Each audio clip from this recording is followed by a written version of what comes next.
I worked hard for these results. I suffered. I went through the fire. Adversity builds character. I went through the fire for this. I only had surgery one time on my leg when I got shot. Nigga knocked my bone out my leg because I wouldn't give it up. God bless the dead, because I ain't gonna give it up. I worked hard for this shit. I suffered for this shit. And I was honest with everybody. I said I became so infatuated with being slim and having a body. I used to take Adderall to go to the gym.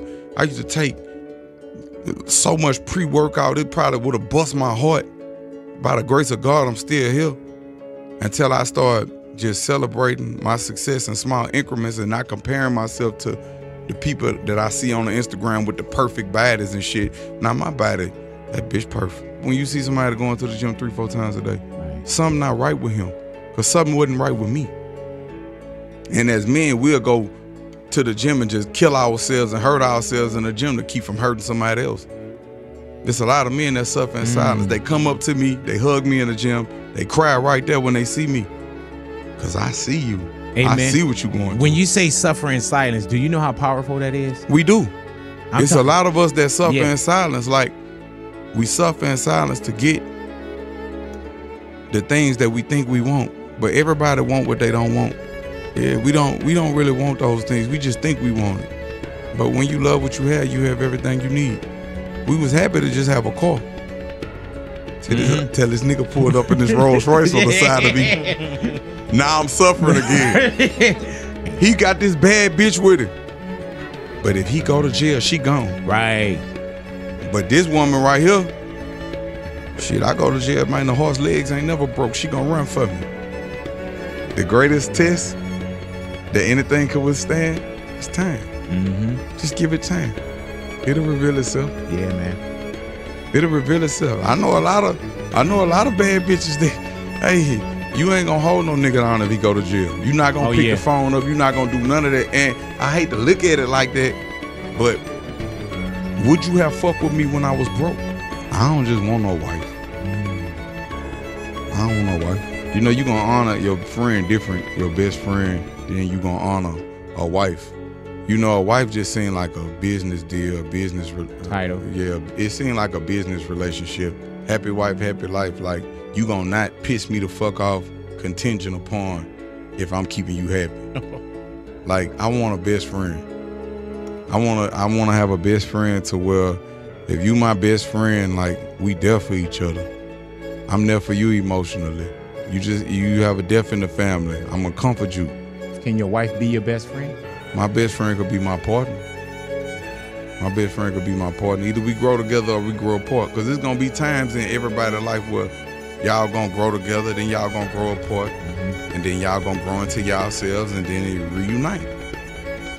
It might just go left and right, but guess what? It ain't a negative thing. We experience a beautiful thing together, and now the journey must go on. And my thing, and the reason why I did ask that, Kev, is because, like, my wife, I consider my wife my best friend. Shit, you winning. Yeah, and I'm talking about, man, like, I could be vulnerable. You know what I'm saying? I can cry in front of my wife. Yeah, I cry 3-4 times a day. Yeah, I just cry, and that's, I don't know why. I be releasing. Sometimes I just cry, and they got this book, How to Cry Like a Man.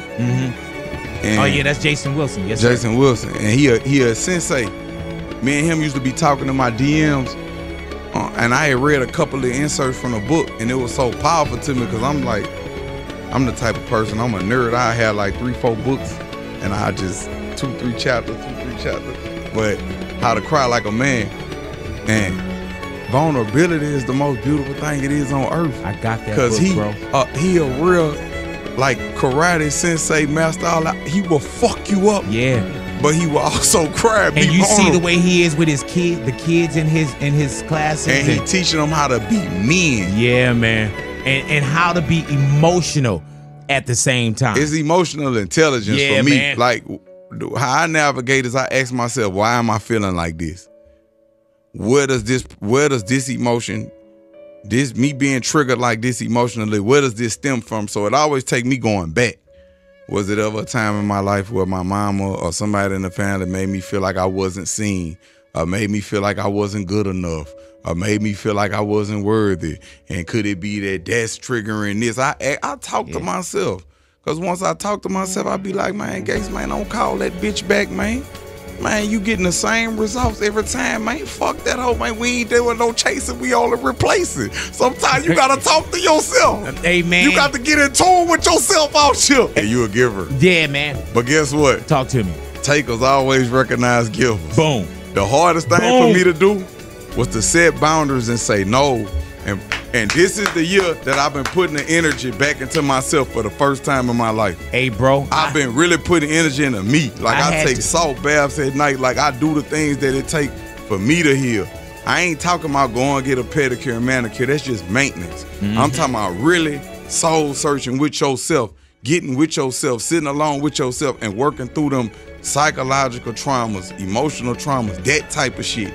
So you don't be triggered when you somewhere. Amen. Because everybody faking, living a facade, everybody suffering on the inside. Did you, and you know exactly what I was saying, bro. Did you have a problem with saying no? What? And where did that come from? Because not feeling like I was good enough, it stemmed from that. And then it also, you identify with not having. When you really come from nothing, you identify with not having. So you see yourself when you were struggling in somebody else. And so because you see yourself from when you were struggling with somebody else, you easing your inner child, you easing the pain of your inner child through helping others, which is a beautiful thing. It is, but you gotta realize that they got people that are takers. Yeah. And they recognize givers. They'll come tell you, they come play vulnerable, they do all that. But when you fasting, I haven't eaten in the last like 4 days, so you can't even go 4 hours without eating. You can really eat my fuck you. And in my mind, but when you just, I'ma know if you my real friend when I tell you I'm not gonna be able to do it. Cause you a bitch ass nigga once you tell a nigga no.